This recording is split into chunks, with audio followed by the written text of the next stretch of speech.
다 같이 기도하겠습니다. 하나님 아버지 감사합니다. 우리가 혼돈과 어둠 속에 있었을 때 진리의 빛을 밝혀 저희들이 바른 길로 갈 수 있도록 인도하여 주시니 감사합니다. 저희들이 귀가 있어서 듣긴 들어도 정말 들어야 할 주님의 권면을 듣지 못하고 눈이 있어 보긴 보되 헛된 것에 사로잡힐 뿐 주님의 영광을 보지 못하는 저희의 무능함과 부족함을 용서하여 주시옵소서. 우리들이 사는 모습이 하나님과 사람들 앞에 부끄럽지 않고 하나님의 뜻이 무엇인가를 분별하는 신앙을 갖기를 간절히 원합니다. 이 시간 저희의 심령을 새롭게 변화시켜 주셔서 당신의 복음의 진리를 확실히 깨닫고 신뢰하게 하여 주시옵소서. 하늘과 땅을 만드시고 이 민족을 다스리시는 하나님 아버지, 이 나라의 구름처럼 임하시어서 이 나라에 상처 입고 총체적 위기에 처한 이 나라와 민족을 붙들어 주시고 정말 너무나도 힘들어하는 백성들을 위로해 주십시오. 미스바 광장에 모여 부르짖는 백성의 기도를 들으시고 이스라엘을 구원하신 것처럼 이 나라 전국 곳곳에서 나라를 위하여 기도하며 부르짖는 백성의 기도를 들으시고 위기와 벼랑으로 치닫고 있는 이 나라를 구원하여 주시며 다시금 상처 입은 백성의 마음을 어루만져 주시옵소서. 이 나라를 이끌 새로운 지도자를 위하여 기도합니다. 하나님과 백성을 경외하고 민주주의와 인권, 평화와 통일의 가치를 구현하고 무엇보다도 이 나라 국민의 마음을 헤아리고 어루만져 줄 수 있는 그러한 정직한 지도자를 저희들에게 세워주시옵소서. 이 시간 3월 1일 재직 세미나를 위하여 기도합니다. 이번 재직 세미나에 많은 집사님들이 참여하며 그동안 주님께서 저희에게 직분을 통하여 일을 맡겨주신 것에 대하여 저희들은 과연 그러한 소임들을 다 하고 있는지 되돌아보고 이번 시간을 통하여 저희들이 은혜를 받고 주님 앞에서 직분을 보다 성실히 할 수 있는 그런 귀한 시간이 되게 하여 주시옵소서. 오늘 이렇게 저희를 불러주신 주님, 저희가 마음과 몸을 합쳐 주님께 예배를 드리기를 원합니다. 성령께서 이 가운데 임재하여 주셔서 말씀을 통해서 우리의 심령이 그 말씀을 청종하며 마음이 움직이고 체험을 얻을 수 있게 하시옵소서. 이 예배의 시종을 주님께 부탁드리며 우리 주 예수 그리스도의 이름으로 기도드렸사옵나이다.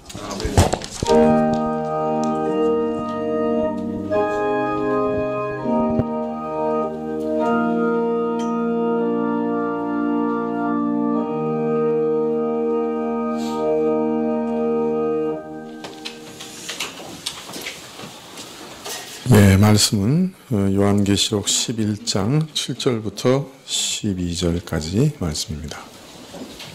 요한계시록 11장 7절부터 12절.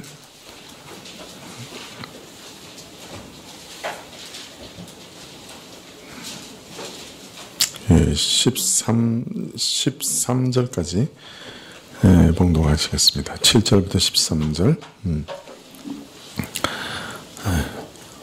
한 절씩 교독하시죠.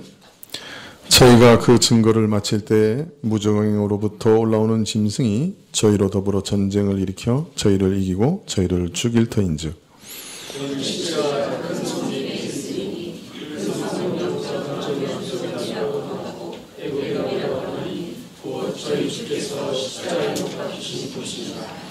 백성들과 족속과 방언과 나라 중에서 사람들이 그 시체를 사흘 반 동안을 목도하며 무덤에 장사하지 못하게 하리로다.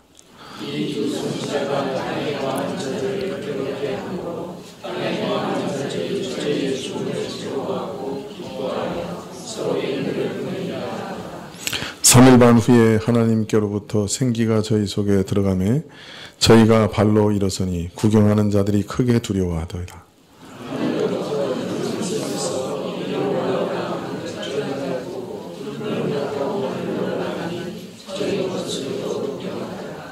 그 시에 큰 지진이 나서 성 10분의 1이 무너지고 지진에 죽은 사람이 7천이라. 그 남은 자들이 두려워하여 영광을 하늘의 하나님께 돌리더라.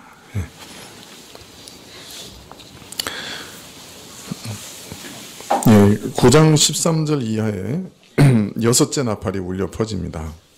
예, 그리고 일곱째 나팔은 우리가 읽은 11장 13절 바로 뒤에 15절부터 일곱째 나팔이 울려 퍼집니다. 그러니까 9장 13절부터 12장 15절까지 여섯째 나팔이 울린 다음에 일곱째 나팔이 울리지 않고 10장과 11장이 삽입되어 있습니다. 9장 마지막 부분에서 우리 사람들의 모습을 기록하고 있는데 첫째 나팔부터 여섯째 나팔까지 불신자들을 향해 계속 무서운 심판이 쏟아지는 것을 기록하고 또 계시하고 있습니다. 그런데 이런 재앙을 겪으면서도 사람들은 전혀 회개치 않는다는 거예요. 두들겨 맞으면 회개할 것 같은데 회개치 않는다는 거예요. 오히려 더욱 죄악에 집착하고 죄악을 고집해서 우상 숭배하고 악을 고집할 것이다 라고 9장 마지막 부분에 말하고 있습니다. 첫째부터 여섯째에 이르는 그 무서운 나팔 재앙을 경험한 이후에도 전혀 회개치 않는 사람들, 이런 고집과 완악함을 하나님께서는 어떻게 처리하실 것인가. 이런 회개치 않은 자들에 대한 하나님의 조처가 10장과 11장에 기록되어 있는 것이죠. 그리고 이제 마지막 일곱째 나팔이 울려 퍼짐으로 세상의 종말이 오는 것을 계시하고 있습니다. 계시록 10장에서는 작은 책이 등장하고 있는데요. 이전에 5장에 등장했던 임봉하여졌던 책이 이제 그 인이 다 제거되고 천사의 손에 펼쳐진 책으로 등장합니다. 그리고 요한은 이 책을 먹고 그 내용을 예언하라는 명령을 받죠. 봉인이 떼어져서 그 비밀이 이제 계시된 그 책을 취하고 그 비밀의 내용을 천하 만국에 예언하라는 명령을 받고 있습니다. 이 명령은 형식적으로는 이 계시를 받는 요한에게 주어진 명령입니다만은 그 이후 11장 내용이 암시하듯이 오고 오는 세대 모든 만민에게 복음을 전할 그리스도의 증인들에게 주어진 명령이요, 넓게 말해서 교회에게 주어진 명령이다. 그렇게 이해할 수 있습니다. 자, 11장에서는 그리스도께서 천하 만국에 전하라, 예언하라고 명하신 그 증언 사역이 어떤 모습으로 진행될 것인가 하는 것을 밝혀주고 있습니다. 하나님께서 성도와 제단과 그 경배하는 자를 보호하시는 가운데 거룩한 성이 부분적으로 짓밟힐 것을 성정을 측량하는 환상을 통해 가르쳐 주십니다. 하나님께서 교회의 가장 중요한 부분은 보호하실 것이지만 그 교회가 교회됨을 잃어버릴 그 바로 직전까지도 짓밟히는 그런 일들이 일어날 것이다. 그런데 그 위기의 그 시대 가운데, 그 상황 가운데 두 증인이 복음을 전할 것이다. 그렇게 말하고 있습니다. 거룩한 도성이 짓밟히는 동안 그 이방 세상을 향해서 두 증인, 즉 증거하는 교회로 하여금 장차 임할 재앙을 경고하고 회개할 것을 촉구하시는 일을 할 것이라는 말입니다. 이미 말씀드린 대로 요한계시록에서는 교회를 촛대로 상징했는데 7 촛대로 상징할 때는 온전하신 교회의 모습을, 2 촛대로 상징할 때는 2세 증인을 염두에 두신 것으로 2 증인으로 세상의 복음을 증거하는 교회로 소개하고 있다고 말씀을 드렸습니다.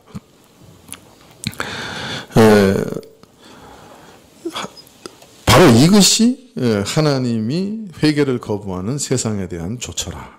즉 2 증인, 증거하는 교회를 세워서 회개를 거부하고 있는, 심한 재앙과 심판 가운데서도 회개를 거부하고 있는 세상 사람들에게 여전히 복음을 전파하게 하실 것이다. 이것이 하나님의 조처다. 그렇게 말씀드릴 수 있습니다. 자, 그러나 성령의 기름을 공급하여 교회라고 하는 촛대로 하여금 불을 밝혀 어두운 세상을 비추게 할 그 2 증인을 대적하는 세력에 대해서는 그리스도께서 엄중하게 경고하셨습니다. 참 2 감람나무, 스가랴서에서 나오는 2 직분, 그러한 직분자들을 통해서 공급하시는 성령의 기름 부음, 이런 것으로 교회의 영광을 환하게 드러내며 어두운 세상에 주의 복음을 전파하는 이 교회를 대적하는 세력에 대해 그리스도께서 어떻게 처리하실 것이냐.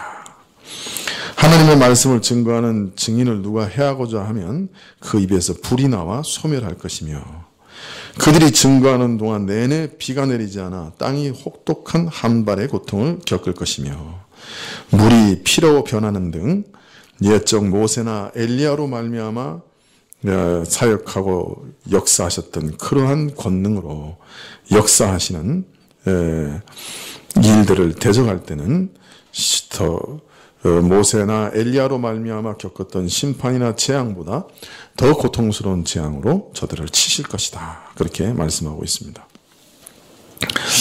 불신앙과 반역에 대해서 더 혹독한 심판을 내리실 것이다.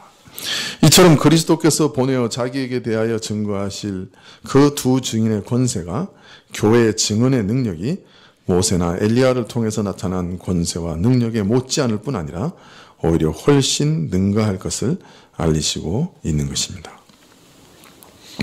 지금까지 말씀을 종합해 보면 1260일, 그것을 달로 계산하면 42달, 그것을 연으로 계산하면 3년 반, 즉 예수님의 초림부터 재림의 기간 동안 교회는 세상으로부터 핍박을 받을 것이지만 동시에 이 기간 동안 교회는 그리스도에 대한 증언 사역을 계속하게 될 것이다 라고 말씀하고 계시는 것이죠.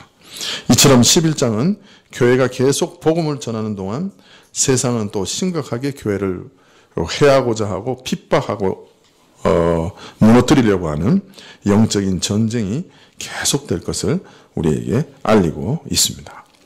그래서 10장에는 복음을, 계시된 복음을 전할 것을 명령하시고 11장에는 그 복음을 전하는 교회가 어떤 일을 겪을 것인가, 계속해서 심각한 영적 전쟁을 겪으면서 위기 가운데서 그러나 주의 권능으로 복음을 전할 것이고, 이러한 교회를 대적하는 세상 세력은 하나님께서 처멸하실 것이다. 이제 그렇게 가르쳐주고 계신 것이죠.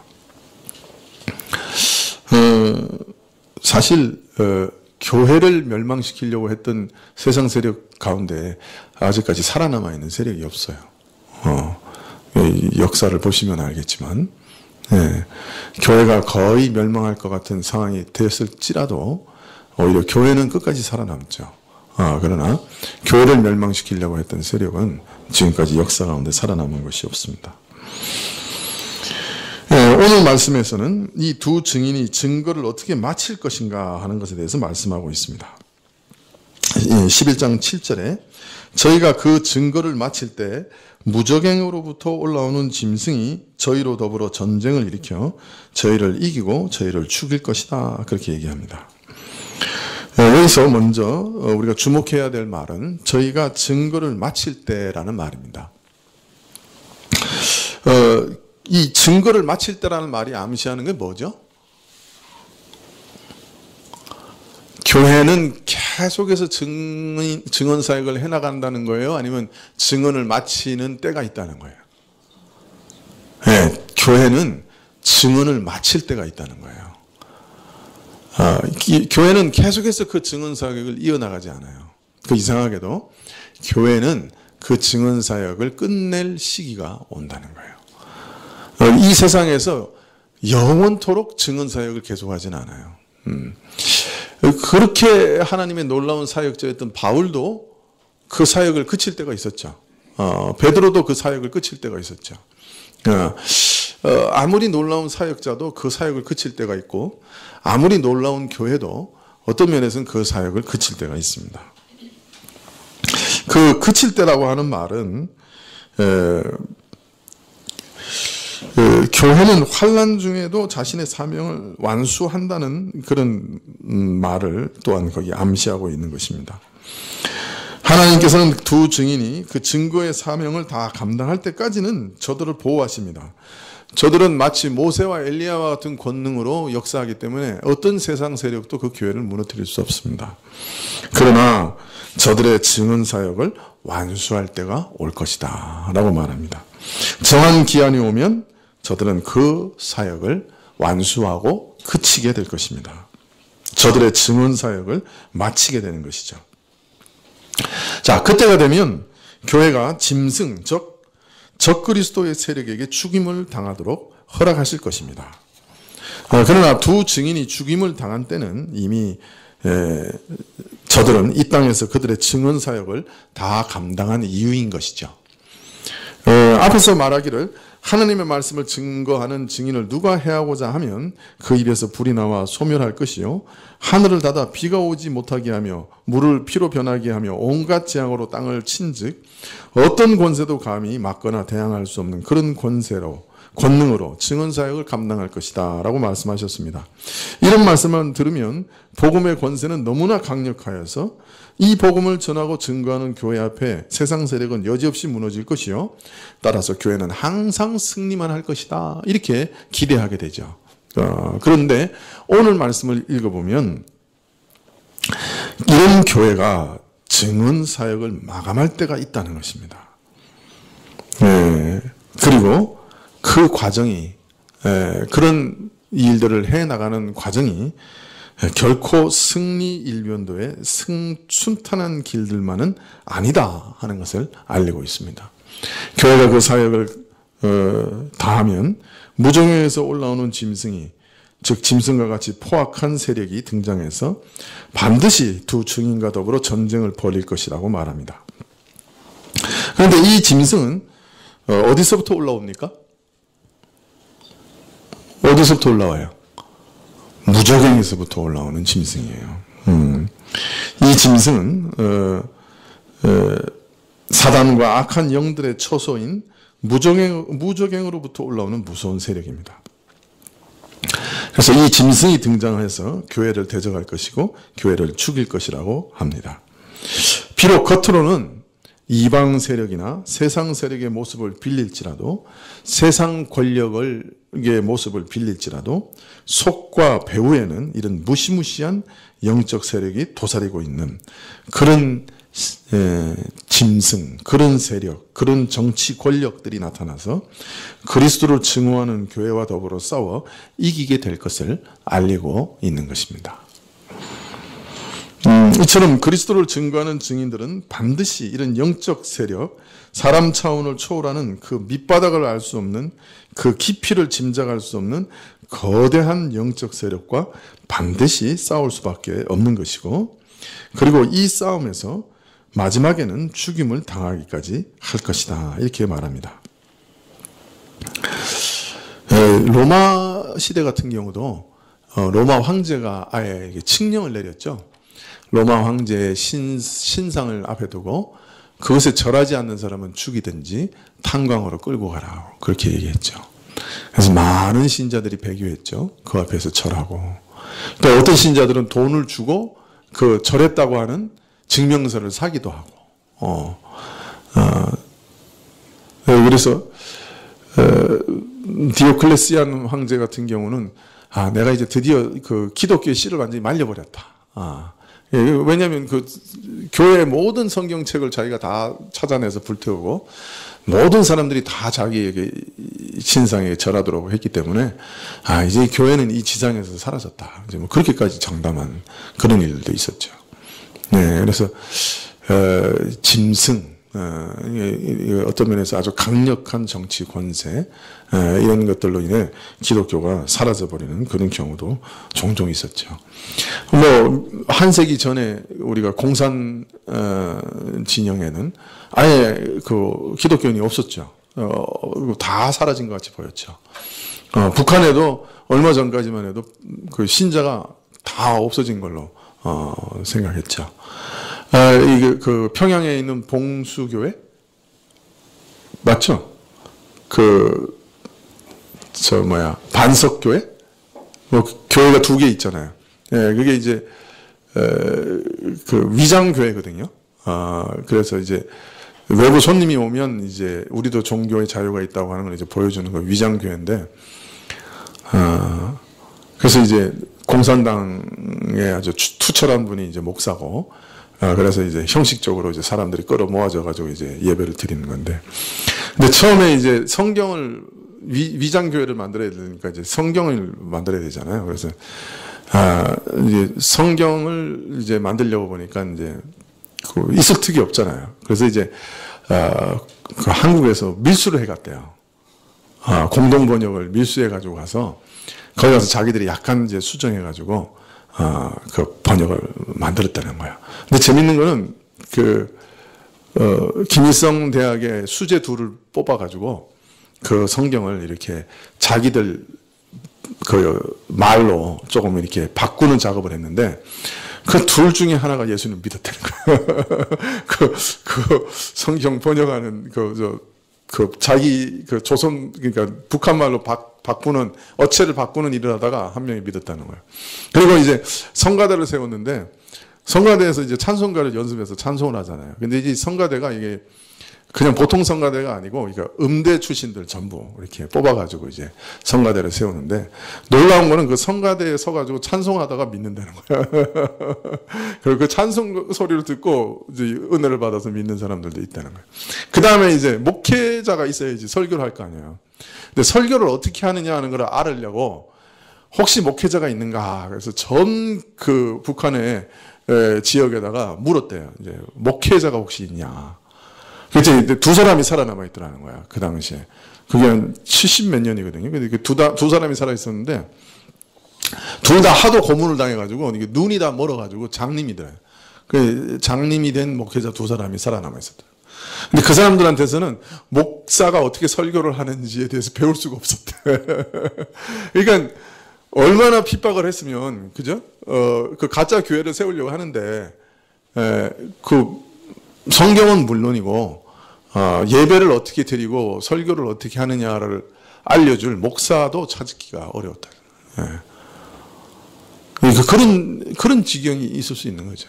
네, 물론 지하교회는 지금도 여전히 살아있는 걸 우리가 알고 또 1년에 몇십 명씩 예수님 믿는 것 때문에 참 죽기도 하고 또 참 정치범 수용소에 끌려가고 그런 걸 우리가 알지만 그러나 교회가 이렇게 완전히 죽은 것처럼 보이는 그런 데도 있는 것이죠.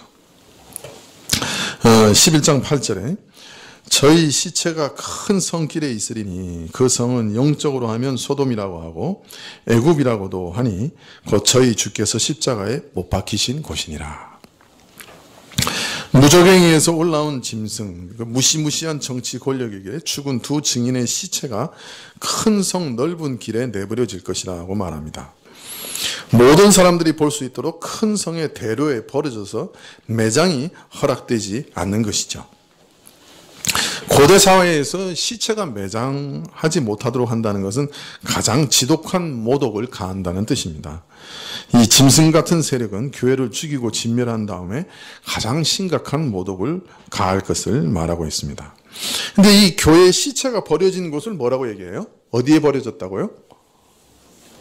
큰 성, 큰 길가라고 얘기합니다. 근데 계시록에서 보면 여기서 큰 성이라는 말이 제일 처음 나오는데요. 계시록 이후에 계속해서 이 큰 성은 한 곳을 가리킵니다. 여러분 아세요? 큰 성 어디 어디, 큰 성 어디 어디. 계시록에 계속 그렇게 나와요. 어디입니까? 큰 성 바벨론이라고 나옵니다. 그래서 계시록에서는 이후에 큰 성이라고 하면 항상 바벨론을 얘기합니다.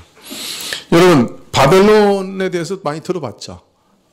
특별히 물론 이제 바벨탑을 세운 때 고대 바벨론도 있지만 그러나 그 이후에 바벨론이라고 하는 것은 페르시아 이전에 이 유라시아 지역을 다 통일했던 그런 대제국을 말하는 것이죠.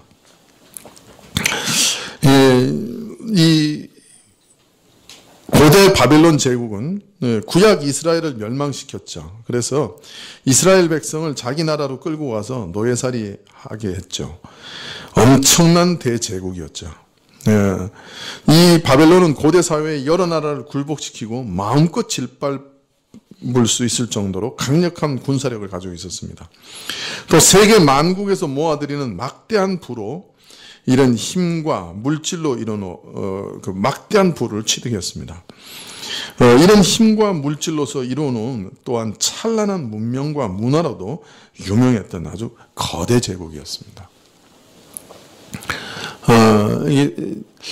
사실 이 바벨론 제국하고는 거리가 좀 멀겠지만 옛날에 최근까지도 그 터키 지역이 큰 제국이었잖아요. 1차 세계대전 이전에 오스만 투르크라고 하는 제국이었잖아요. 근데 그 오스만 투르크가 모아놓은 그 보석 박물관이 있어요. 그래서 아주 오래전에 교회에서 한번 그 성지를 볼 수 있도록 저에게 허락해 주셔서 한번 갔다 온 적이 있는데 터키에 거기 보석 박물관에 갔었거든요. 와, 그런데 정말 누가 그러더라고요. 거기 있는 보석을 다 팔면 터키 사람들 4년 동안 먹고 살 수 있대. 근데 그 말이 맞는 것 같아요. 그냥 진주, 이만한 진주가 엮여가지고 수백 개의 진주로 만든 의자가 있어요. 근데 이게 단상도 진주고요. 의자도 진주예요. 그런데 그런 의자가 진주만 있는 게 아니고요. 각종 보석으로 다 있어요. 거기다가 이란에서 출토한 이따만한 보석이 박힌 단검, 황금으로 만들고 그 위에 보석을 붙인 신발, 이런 것들이 쫙 있는데요. 예. 나중에 제일 끝방에 가면 거짓말 안 하고 계란만한 다이아몬드가 있어요. 그것도 2개나 있어요. 근데 하나는 유리 같고요. 하나는 이렇게 빛이 비치면요. 너무 찬란해가지고 방이 환해지는 것 같아요. 달걀만한. 예. 같이 갔던 그 목사님들은요. 지쳐가지고 중간에 다 안 돌아보고요. 저하고 소수의 사람만 그 다이아몬드를 봤어요. 왜? 끝에까지 갔으니까. 나머지 분들은 더우니까 다 바깥으로 나갔어요. 중간에 보다가 하도 보석 질려가지고 보다가 그건 못 보고 이제 다 나갔고, 저하고 이제 소수의 사람만, 저는 이제 박물관에 가면 이제 A부터 Z까지 다 읽으니까 끝까지 버텨서 이제 다 읽고 보고 그냥 이렇게 다른 사람들이 저를 기다리느라고 이렇게 완전히 지쳐가지고 앉아있을 정도로 이렇게 앉아있었는데, 끝까지 가서 그걸 본 거예요. 근데 정말 황홀하더라고요. 이만한 보석이 탁 박혀 있는데, 제가 아직까지 보석을 좋아해 본 적이 없었거든요. 보석은 돌이다. 이랬거든요. 그래서 결혼 반지 하려고 그랬을 때도 제가 그랬거든요. 왜 돌에 돈을 투자하느냐? 돌은 돌이다. 돌은 돌일 뿐이다. 이러고 막 그랬거든요. 네. 그런데 그 다이아몬드를 딱 보는 순간에는요, 진짜 황홀하더라고요. 다이아몬드가 딱 박혀 있는데 거기 빛이 이렇게 딱 비치니까요, 그냥 방안이 환해지는 거예요. 야, 저는 아직까지도 충격적이에요. 물론 그걸 갖고 싶다는 생각을 가진 적은 아니지만 정말 이건 참 대단하구나. 이 영광이. 그러니까 오스만 투르크가 점령하고 있는 모든 지역에서 나온 모든 좋은 보물들은 거기 다 끌어모은 거예요. 그리고 이걸 다 소유하고 그걸 오늘날까지 이렇게 전시하고 있는데, 그 고대 사회에서 이 바벨론이라는 데가 바로 그런 나라였죠. 자기 지경에서 나온 모든 좋은 것을 다 끌어모으고 모든 부를 다 끌어모아서 거기 들어간 사람들은 정말 정말 더 부러워할 수밖에 없는, 정말 우리나라도 이런 제국이 되면 좋겠다, 그런 부러워할 만한 그런 대단한 그런 제국이었죠. 그래서 그 이후로는 세계의 모든 나라와 민족들은 이 바벨론 제국이 하나의 그 목표였어요. 그 선망의 대상일 뿐 아니라 맹목적으로 쫓아가는 이상이었어요. 그러니까 바벨론 제국이 모든 나라의 이상인 거예요. 오늘날 로마 제국이 모든 나라의 이상이잖아요. 이 유럽에는 로마 제국이 모든 나라의 이상이에요. 미국을 기독교 국가라고 생각하지만 미국이 상징하는 미국의 새가 뭐예요?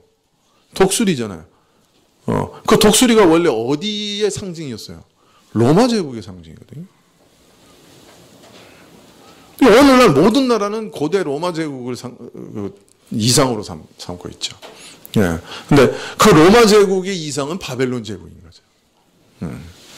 그러니까 교회 시체가 바로 이런 큰 성에 버려져 있다고 하는 말은 매우 의미심장한 말이죠. 사람들이 왜 제국주의를 그렇게 좋아할까요? 왜 그렇게 나라를 크게 만들고 제도를 완벽하게 만들고 그 막강한 군사력을 만들고 그냥 이렇게 선진국이 되기를 원할까요? 저희가 초등학교 다닐 때만 해도 우리나라, 이 대한민국의 모토는 뭐냐면 선진국이 되자였어요. 그래서 정말 미국처럼 되고 싶었던 거예요, 이 나라도. 근데 해보니까 어땠어요? 나라, 지경도 안 되지, 국토도 안 되지, 자원도 안 되지, 사람도 안 되지. 그러니까 노무현 대통령 때부터 목표를 바꿨어요. 뭐로? 강소국으로. 그러니까 선진국, 그러니까 미국 같은 그 제국을 건설하는 게 우리 그 나라의 위정자들의 목표였는데, 그게 안 된다고 이렇게 딱 정신 차린 다음에, 그러면 우리가 핀란드 같은 강소국으로 가자. 그래서 목표를 낮춘 거예요. 어떤 면에서 비참하게 된 거지. 주제를 알게 된 거죠. 그러나 모든 나라는 다 미국과 같은, 로마 제국과 같은, 바벨론과 같은 나라를 추구하는데, 왜 추구하는 거예요?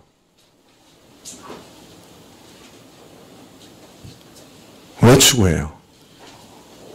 거기 안정감이 있다고 생각한 거예요. 여러분, 왜 우리 젊은 사람들이 아직도 여전히 미국 가서 살려고 그럽니까? 일단 제도가 잘 돼 있잖아요. 우리는 지금 걱정하는 게 뭐예요?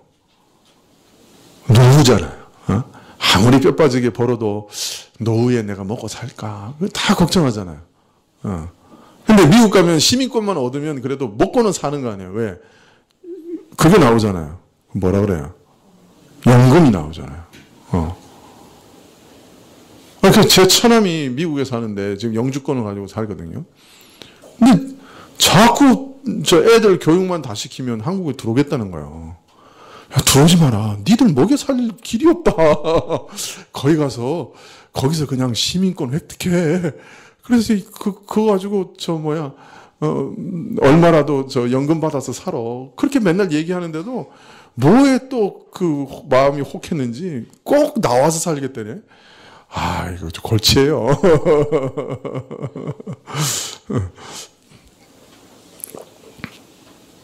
사람들이 하나님 대신에 나라를 선택하는 거예요. 나라가 우리를 지켜주고, 나라가 병들면 고쳐주고, 나라가 먹을 거 없으면 먹여주고, 하나님 대신인 거죠. 그래서 사람들은 눈에 보이지 않는 하나님을 선택하는 게 아니라 눈에 보이는 정치 권력을 선택하는 거예요. 오늘 왜 이렇게 우리가 시끄러운 나라에 살죠? 왜 정치 권력 가지고 이렇게 서로 관심이 많죠? 불쌍한 나라예요. 먹고 사는 게 힘드니까 정치 권력에 관심이 많은 거예요. 먹을 게 풍족하고 이게 일단 아무리 가난해도 그냥 지나가다가 바나나가 막 열려서 그냥 따먹고 굶어 죽지 않는 나라는요, 정치 권력에 관심이 없어요. 그리고 잘 사는 나라는 또 정치 권력에 관심이 없어요. 먹고는 사니까. 근데 우리나라는 이게 정권이 잘하느냐 못하느냐에 따라 굶을 수도 있다고 생각이 드는 거예요. 비참한 나라지. 뭐 가진 게 없잖아. 그러니까 뭔가 이렇게 잘해야 먹고 사는데. 그래서 우리가 이게 정치 권력이 이렇게 민감한 거예요. 누가 대통령이 되느냐. 이거는 거의 신앙이에요. 그래서 내가 교회에서는 절대로 정치 얘기 못하게 하잖아요. 이게 믿음보다 더 강해. 네. 어느 당이냐 하는 거는요, 이거 우리나라에게는 이게 신앙이야. 믿는 사람에게도 그래요. 근데 회개해야 돼요. 그 밑바닥에는 제국주의적인 생각이 있는 거예요. 국가가 나를 보호해주고, 국가가 나를 지켜주고. 그러니까 우리가 이미 국가의 맛을 봤잖아요. 그러니까 우리나라 여권이 세계에서 제일 인기 있는 여권이래요. 훔쳐가면 그렇게 좋대. 위조하기 좋고. 우리나라 여권으로는 뭡니까? 그 비자 안 받고 들어갈 수 있는 나라가 세계 4위인가 그렇대, 우리나라. 독일, 그 다음에 몇 개 나라 외에는 미국보다도 우리가 더 자유롭다. 미국이 터키에 들어가려고 그러면요, 그 당시만 해도 160달러를 내야 돼요. 미국 시민권자는. 한국 시민권자는 빵원이야, 빵원. 서로 돈 안 내기로 협정을 맺어가지고. 그럼 얼마나 재밌어요.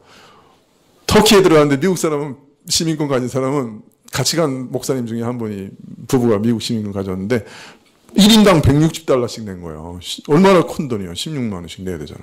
우리는 돈 안 내고 들어. 우리나라는 그만큼 국력이 신장되고 또 아주 잘 살게 된 거예요. 그 맛을 본 거예요, 우리가. 그것을 무너뜨리지 않기 위해서, 그것을 놓칠까봐 지금 노심초사하고 있는 거예요.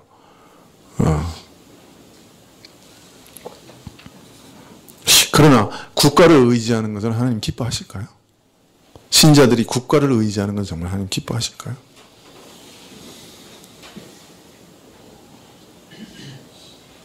여러분, 그게 큰 성이에요.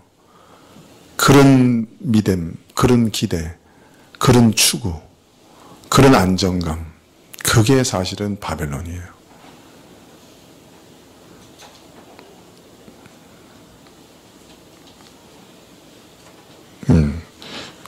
하나님을 대신하는 거대 권력, 눈에 보이지 않는 하나님 대신에 믿고 기댈 만한 권력, 그것을 추구하는 것이 바벨론 제국입니다. 만일 그런 세력이 들어오면 교회가 죽는 거예요. 하나님을 의지하느냐, 국가를 의지하느냐. 국가가 잘 살게 되고, 국가가 모든 걸 다 해주고, 가난한 사람도 원래는 교회가 도와야 되는 거예요. 가난한 사람들을 돕는 일을 원래는 교회가 해야 되는 거예요. 근데 그걸 국가가 다 해주는 거예요. 지금은.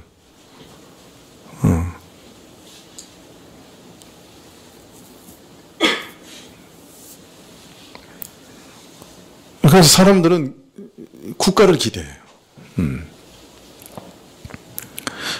국가는 사실은 그럴 만한 능력이 없어요. 예수님께서 그러셨거든요. 가난한 자들은 너희들에게 항상 함께 있겠거니와. 가난을 해결할 능력이 국가에는 없어요. 근데 그거 할 수 없는 일을 국가에 지금 기대고 있는 거예요. 한다고 해도 몇 세기도 못 버텨요. 그냥 무너지게 돼 있다. 미국이 영원히 갈 것 같죠? 그렇지 않아요. 안 무너지는 제국이 어디 있었어요? 바벨론 영원히 갈 것 같았어요. 그럼 다 무너졌어요. 로마 제국 1000년이 가니까 로마는 불멸하리라고 생각했죠. 다 무너졌죠.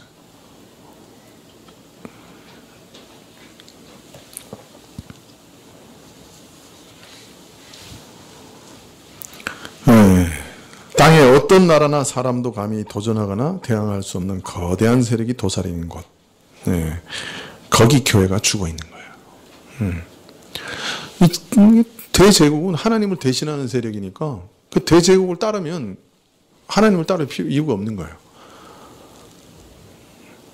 그래서 나라가 부강해지고 그 안에서 국민들이 안정감을 누리고 그러한 제국주의적인 생각 속에서 기대하고 그렇게 되다 보면 교회는 자연스럽게 쇠퇴해요.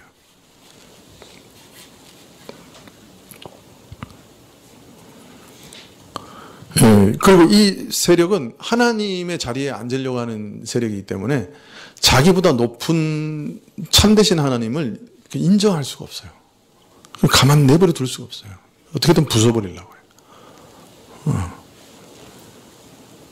그래서 근본적으로 이 제국주의적인 정치제도는 하나님의 나라를 멸망시키려고 할 수밖에 없습니다. 자기가 하나님이 돼야 되니까.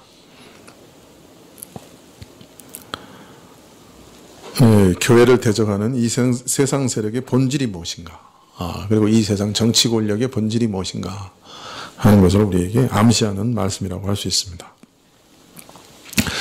사단의 세력인 짐승들과 싸워 죽임을 당한 두 증인의 시체를 이 사악한 세력의 본거지인 거대한 도성의 광장, 모든 사람이 지나다니면서 보는 큰 길에 내팽개 두었다는 것은 이것을 조금 전에 말씀드린 대로 교회를 지독하게 모독하는 일이죠. 그리고 이런 동시에 그리스도를 증거하는 세력, 곧 교회의 몰락과 패배를 확실하게 증거하는 것이라고 할 수 있습니다. 누구에게나 그렇게 보일 것이에요. 시체조차 무덤에 묻히지 못하고 길바닥에 버려져서 구경거리가 되는 모습은 이제 교회는 끝장났다 여겨질 정도로 충분한 근거가 될 것이에요. 이제는 모든 희망을 접어버릴 수밖에 없다, 그렇게 생각되는 광경일 것이요, 교회는 이런 일도 겪을 수 있다라고 말합니다. 지금 유럽에 있는 아주 그 아름답고 거대한 교회들은 전부 뭐로 변했냐면 일단 관광지로 변했어요. 그냥 그거 열어놓고 들어가서 돈 받고 보여주는 관광지가 됐어요. 그 교회가. 거기 모여서 예배 드리는 사람 없어. 두 번째 더 악한 거는 술집으로 변했어요. 그 큰 교회가 이게 아주 고전이고 오래된 교회는 관광지로 됐고요. 지은 지 얼마 안 된 100년 이내 되는 곳은, 작은 곳은 술집으로 변하고요. 큰 곳은 백화점으로 변했어요. 그리고 더 악한 거는요, 회교도의 회당이 됐어요. 종탑이 올라갔어요. 4개가. 유럽의 교회가 그런 모습으로 다 변해가고 있어요. 교회 건물들이, 그것만 해도 교회가 완전히 죽었다 하는 것을 온 세상에 보여주고 있는 모습이라고 할 수 있겠죠.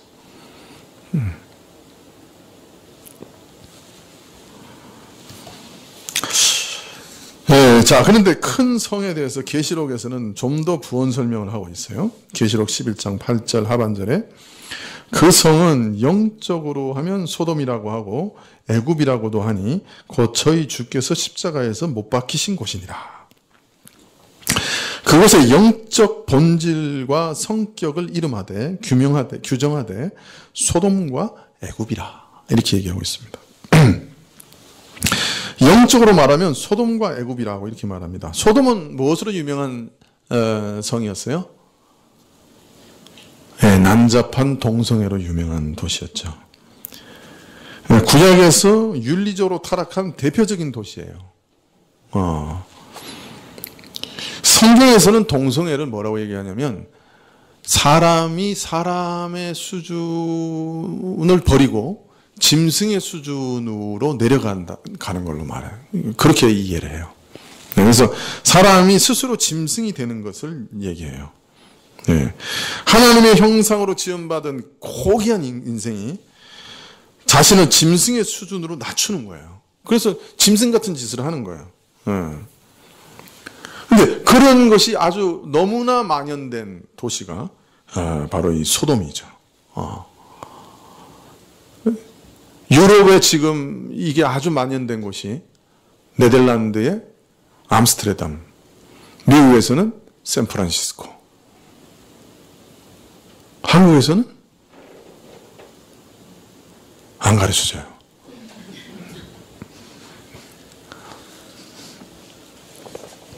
소돔과 같아.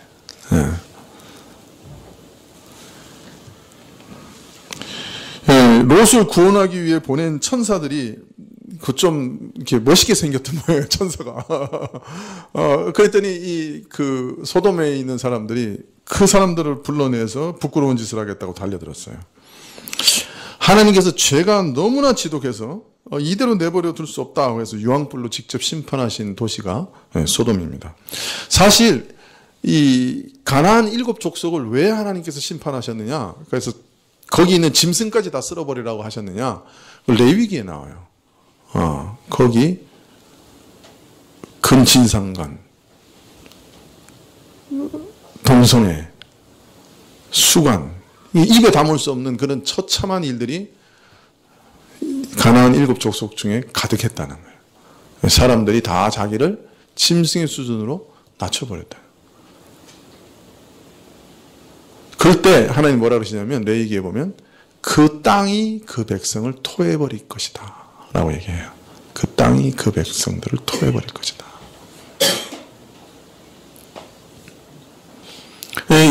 요새 그 시청 앞에서 1년에 한 번씩 쾌어 축제 하잖아요.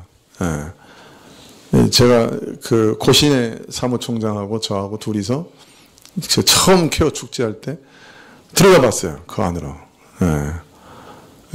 제 나이 또래는 거의 없더라고요. 근데 아주 꼴불견이에요, 정말. 막 입에 담을 수 없을 정도예요.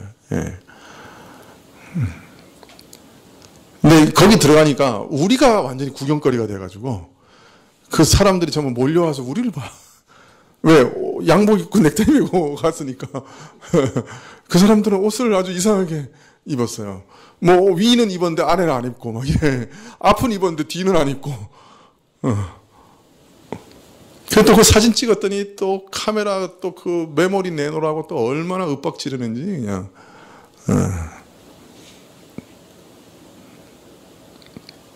근데 염려되는 그거예요.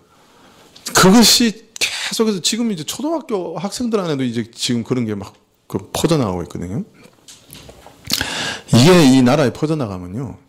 하나님의 원칙이 뭐냐면 그 땅이 그 백성을 토해버리는 거예요. 아니, 뭐, 우리 마음속이 원하는 것이고, 우리 감정이 원하는 것인데 뭐가 문제냐? 근데 지금 문제는 우리 마음이 부패했다는 거예요. 하나님 앞에서 완전히 타락했다는. 그래서 우리 감정이 좋아하는 건 하나님 다 싫어하셔요. 우리 감정이 기뻐하는 건 하나님 다 미워하세요. 그게 문제예요. 원래 DNA가 그렇다. 아니에요. 요새 과학적으로 다 조사해봤더니 그런 거 없대. DNA가 안 틀리대. 어떤 사람이 그냥 우연히 얘기한 건데 그냥 그게 정설처럼 얘기돼. 타락한 마음에서 나오는 거예요. 나는 그냥 열심히 일하고 사는 것보다는 도둑질이 더 좋아. 편하고. 그 말하고 똑같은 거야. 그 DNA가 원래부터 도둑질 DNA가 있는 거 아니거든요.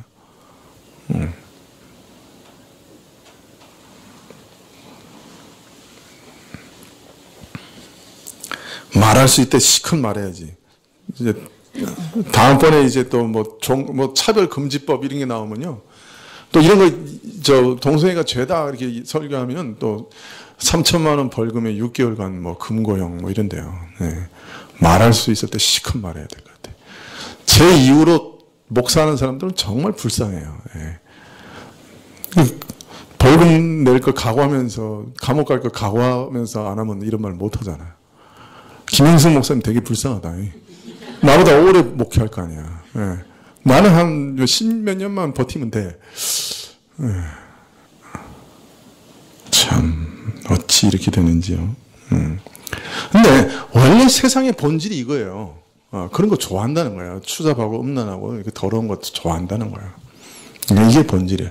그래서 하나님이 그거 아니라고 얘기하시면 그거 싫어하는 거예요. 아주 지독하게 싫어하는 거예요. 아주 지독하게 싫어하는 거예요.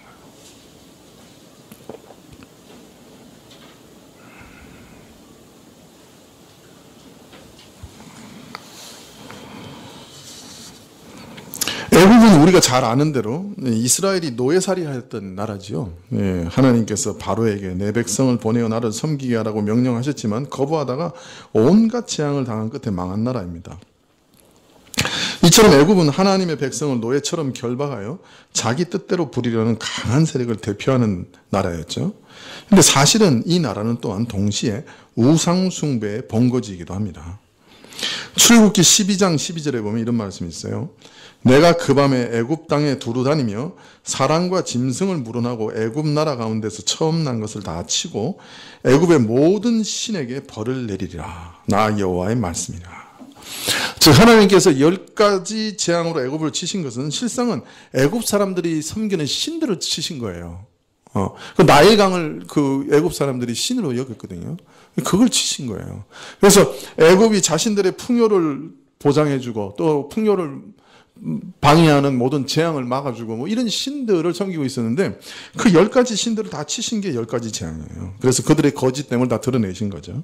그들은 진짜 신이 아니다 하는 것을 드러내신 거예요. 이런 말씀을 보면 애굽은 우상 숭배가 극에 이른 나라라 하는 것을 알 수가 있습니다. 사실 이런 윤리적인 타락과 제도적인 억압과 우상 숭배들은 그저 사람들이 타락하고 사람들이 우상 숭배하는 것이요 사람들이 세운 제도와 법이 지배하는 것처럼 보이지만 사실은 무적행에서 올라온 무시무시한 영적 세력이 그 배후에 도사리고 있는 거예요. 다 큰 처자가 앞은 입고 뒤는 안 입고 여러분은 상상이 안 되실 거예요. 그런 옷을 입고 그냥 그 차 위에 올라가서 이렇게 막 춤추고 다니는데 또 보러 또 이번 케어 축제 가시지 말고 근데 그거 제가 하여튼 그걸 보면서 얼마나 감사했는지 주여 제가 딸이 없는 게 너무 감사합니다. 네 그랬어. 내 딸이 그러고 있으면 나 어떻게 하겠어. 그런데 문제는 그게 부끄러움을 못 느끼는 거예요. 그게 왜 그래? 양심이 완전히 마비돼가지고 부끄러움을 못 느끼는 거예요. 이게 당연히 부끄러워야 될 거 아니에요? 근데 부끄러움을 못 느끼는 거예요. 그거 왜 그렇게 됐단 말이에요? 이게 세상 풍조가 그렇잖아요. 요새는 그냥 좀 예쁘게 생긴 분들은 전부 벗고 나오잖아. TV고 신문이고 뭐. 그러니까 좀 그 인터넷으로 신문을 못 보겠어. 신문 옆에 다 벗고 나와가지고. 제가 대학교 1학년 때부터 기도하는 게 있거든요. 욥기에 나온 대로 주여 제 눈앞에 제가 처녀를 주목하겠습니까? 제 눈에 파수꾼을 두소서. 그게 이상하게 대학교 1학년 때 꽉 꽂혀가지고 매일 아침마다 기도하는 건데 그 엄청 방해를 받아요. 그 신문을 보면 계속 아름다운 처자가 다 벗고 나와 옆에. 근데 부끄러움을 못 느껴요. 그게 돈이 되고 그게 인기가 되고 그게 명예가 되고 그게 권력이 되는 세상이 된 거예요. 이게 세상 풍조잖아. 이걸 누가 만들었어? 우리나라는 옛날에 왜군들이 쳐들어올 때 강을 건너다가 외간 남자가 그 배에 태워준다고 손을 잡았다고 물에 빠져 죽은 나라야. 그것도 참 무지막지하지만 그걸 뭐라 그래? 우리나라의 뭡니까? 그 인륜과 도덕에 대한 책 한 권 있잖아요. 삼강오륜 말고, 맞나요? 치매예요, 이제. 치매 초인가 큰일 났어요. 그런 책에 보면 그렇게 다 기술돼 있거든요. 왜군이 또 쫓아오니까 배를 타는데 그 여자 도와준다고 어떤 남자가 손을 뻗어서 이렇게 잡아 올린 거예요, 배 위에. 그랬더니 이 여자가 외간 남자가 자기 손을 만졌다고 물에 빠져 죽어버렸어요. 또 그걸 잘했다고 또 조선시대 때는 그걸 목판화로 만들어가지고 인쇄해서 전 나라에 배포한 나라가 이런 나라인데 이거 참 어찌다가 일이 됐단 말이야. 그게 풍조요. 그 풍조 그 밑에 뭐가 있냔 말이에요. 그 사람의 본성에 맞고 사람의 그 타락한 본질에 맞는 그것이 원래는 성령의 일반 은총에 의해서 이렇게 제어되고 조심스럽게 되고 여론에 의해서 묶여 있고 그랬던 건데 그게 서서히 풀어지면서 어떤 큰 흐름과 하나의 풍속과 하나의 습관과 유행이 된 거예요. 사실 그 유행 밑에 뭐가 있냐 말이에요. 그게 바로 세상 세력, 악한 영적인 세력이 있다고 성경은 말씀하고 있는 거예요. 무적행의 세력이 있는 거예요. 그래서 유행 따라가면 안 돼요. 88 올림픽 때요, 제가 이제 외국인들하고 같이 이제 전도했는데요. 그 전도하는 외국 사람이 그래 묻는 거예요. 야, 한국 여자들은 원래 풍습이 그 머리 이렇게 앞에 세우는 거냐? 88 올림픽 때는 여자분들이 이렇게 그 찢어가지고 이걸 이렇게 딱 세웠어요. 이렇게 딱. 그거 왜 그랬는지 몰라. 모든 여자가 다 세웠어요. 이렇게. 그러니까 그 선교사가 와서 물어보는 게, 한국 사람은 저렇게 세우는 게 풍습이냐? 그래, 대답할 말이 있어야지. 1년도 안 됐는데. 근데 그때는 탁 이렇게 세우고 다녔어요. 믿는 사람이나 안 믿는 사람이나. 여자는 전부 이렇게 세우고 다녔어요. 예. 여러분 기억나세요? 예. 풍습이요. 그런 것은 이제 지나가는 뭐 그런 이제 하찮은 풍습이지만, 아주 거대하고 도도한 세력으로 하나님의 계명과 윤리 도덕을 무너뜨리는 거대한 흐름이 지금 흘러가고 있는 거예요. 여러분 잘 생각해야 돼요. 그 밑바닥을 꿰뚫어 봐야 돼요. 그 영적인 세력이라. 그냥 그 사람들이 그냥 이렇게 유행하는 그런 그냥 일반적인 유행이 아니에요. 이건 아주 거대한 세력이에요. 우리 모두를 지옥으로 끌고 가는 아주 무서운 세력이에요. 거대한 세력이라. 무정에게서 올라온 거란 말이에요. 그것들이, 그러한 도도한 흐름이 우리 청년들을 다 죽이고 있잖아요. 그죠? 교회를 다 멸망시키고 있는 거죠.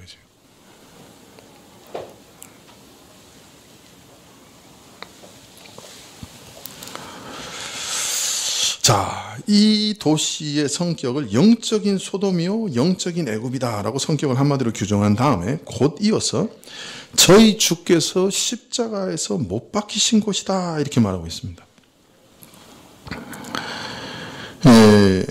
사실 예수님께서 십자가에서 못 박히신 실제적인 장소는 예루살렘이죠. 그러나 여기서 영적으로 소돔 같은 곳, 영적으로 애국 같은 곳, 그리고 영적으로 예수님을 반대해서 박해하고 죽였던 예루살렘 같은 곳이라고 말하고 있는 것이죠.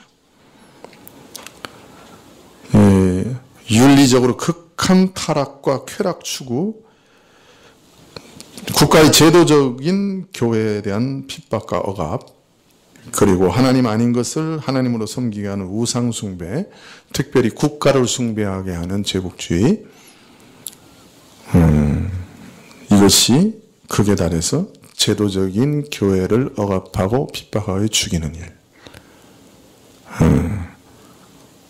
그런 것이 이 땅이다, 이 세상이다 라고 말씀하고 있는 것이에요. 근데 더 큰 문제는 지난주에 말했지만 교회도 바벨론화 되는 거예요. 교회가 바벨론을 너무 좋아하는 거예요. 거대한 문화, 거대한 파이프 오르간, 거대한 건물, 교회의 거대한 물질, 수많은 사람들. 그러니까 목표가 정말 영혼 구령의 목적이 아니고 교회가 거대한 것, 교회가 모든 안정하고, 교회가 모든 것을 편의를 제공해주고, 교회가 모든 것을 다 주는 것, 이제 이렇게 돼버리는 거죠. 이게 제국주의죠.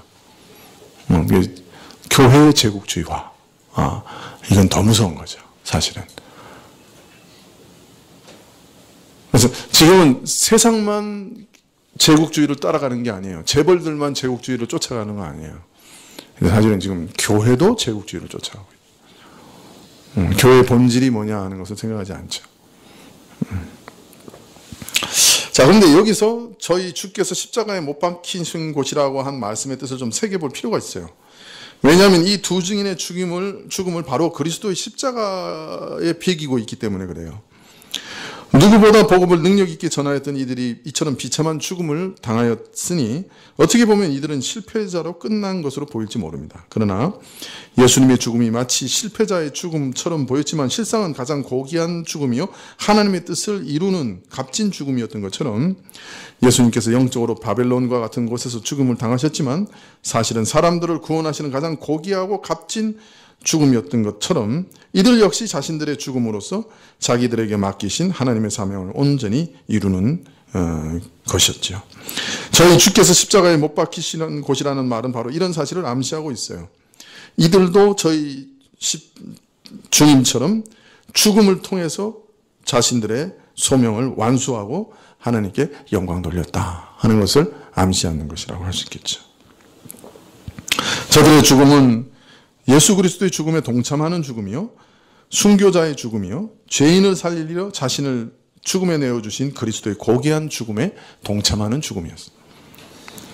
자기 십자가를 지고 먼저 가신 그리스도를 따르는 죽음이요, 십자가를 짐으로 세상을 떠나 그 죽음을 통해 부활에 이르신 예수님의 삶을 따라가는 삶입니다. 그래서 저들은 죽음으로 이 땅의 일을 마치고 세상을 떠났던 것이죠. 그러므로 이들의 죽음은 그리스도의 증인으로서의 그들의 생애를 완성하는 것이고, 이들의 모든 사역은 그리스도의 삶을 그대로 따라가는 사역인 것이죠.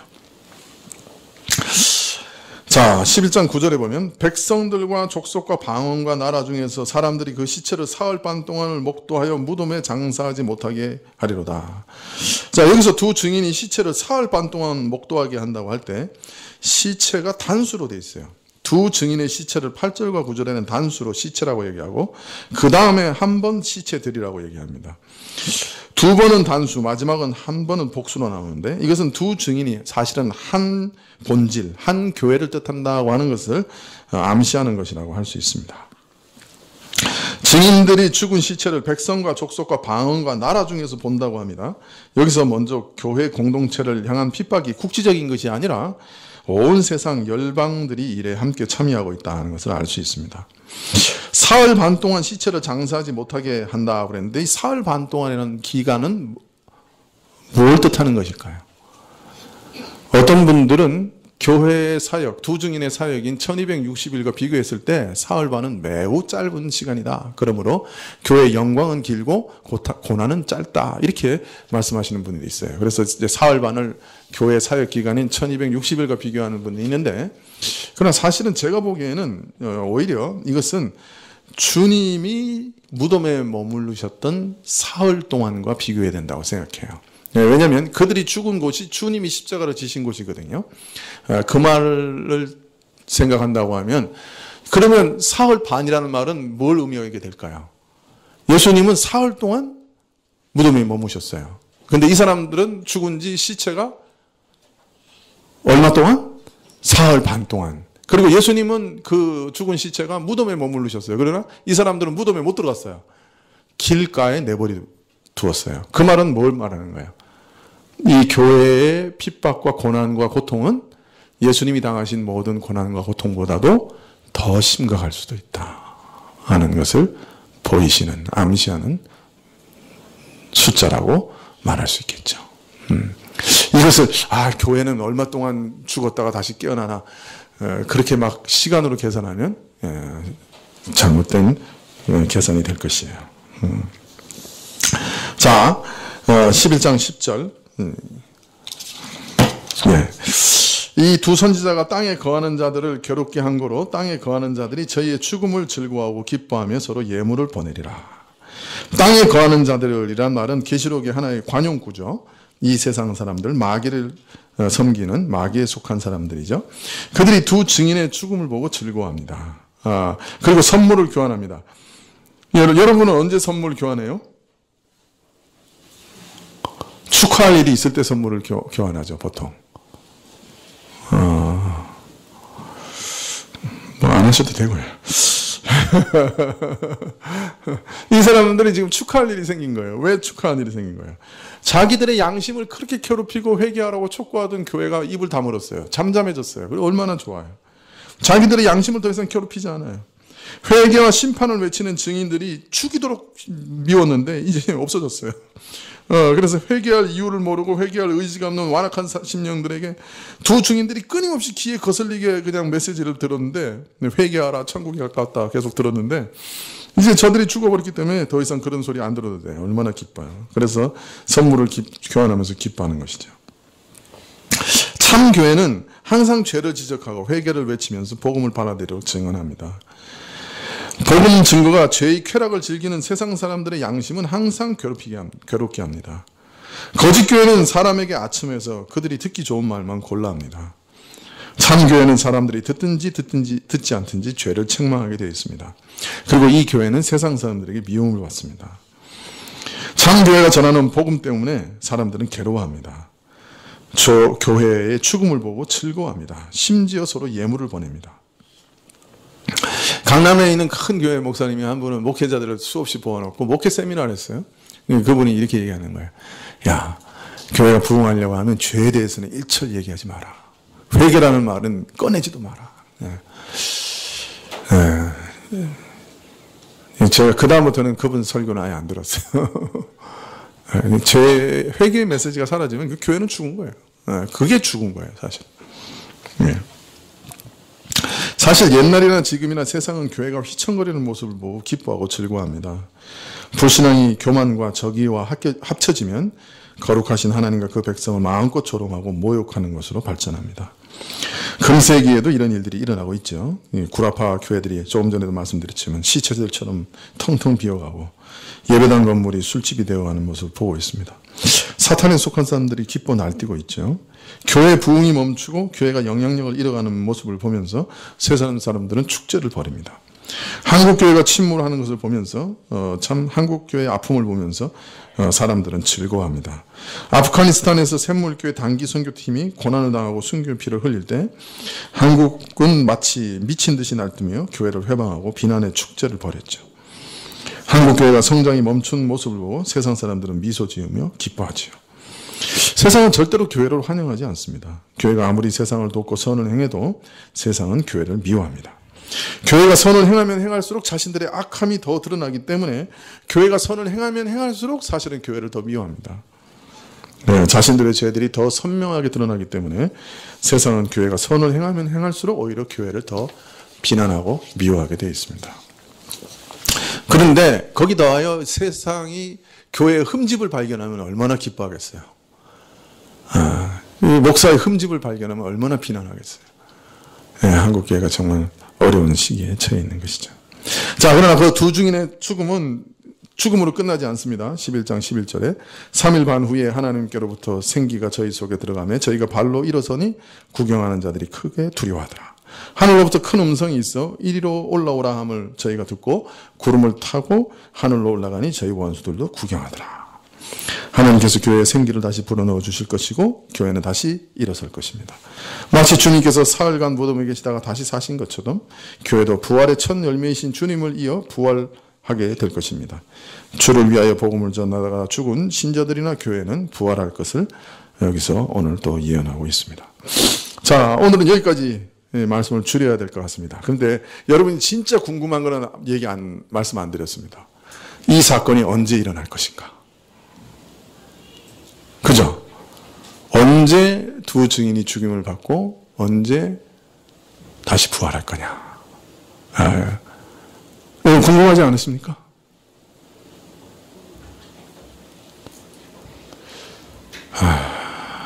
다음 시간에 말씀을 드리겠습니다.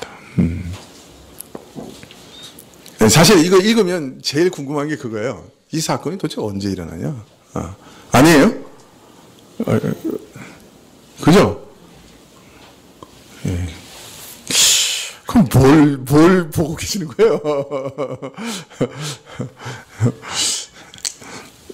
자, 그러면 두 증인이 언제 죽었고, 언제 죽고, 언제 다시 살아나는가? 그것에 대해서는 다음 시간에 말씀들에 살펴보고, 추적해 보도록 하겠습니다. 네. 기도하시겠습니다.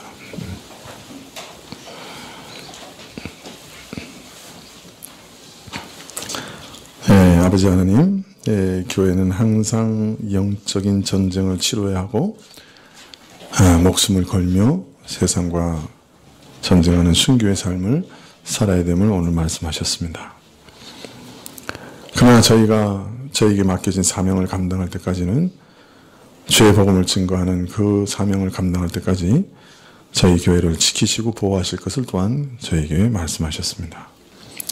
저에게 담대함을 허락해 주시고 또 그러나 주께서 내 모든 일을 마치라 하실 때는 또 기쁨으로 마칠 수 있는 겸손함도 허락하여 주옵소서. 주께서 교회를 다시금 지키시기를 간절히 구하옵고 예수님의 이름으로 기도합나이다. 아멘. 우리 서한이 할아버지 그 위장에서 피가 토하셔가지고 오늘 병원에 다시 가셨는데 한 열흘 전에도 그런 일이 있으셨다고 그랬어요. 그래서 지금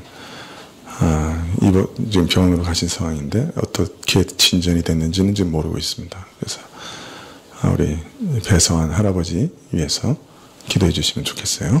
예. 주님 가르치신 기도로 예배를 마치고 함께 기도해 주시면 좋겠습니다. 주기도문으로 예배를 마치겠습니다. 하늘에 계신 우리 아버지시여, 이름이 거룩히 여김을 받으시오며 나라의 임하옵시며 뜻이 하늘에서 이룬 것 같이 땅에서도 이루어지이다. 오늘날 우리에게 일용할 양식을 주옵시고 우리가 우리에게 죄 지은 자를 사하여 준 것 같이 우리의 죄를 사하여 주옵시고 우리를 시험에 들게 하지 마옵시고 다만 악에서 구하옵소서. 대개의 나라와 권세와 영광이 아버지께 영원히 있사옵나이다. 아멘.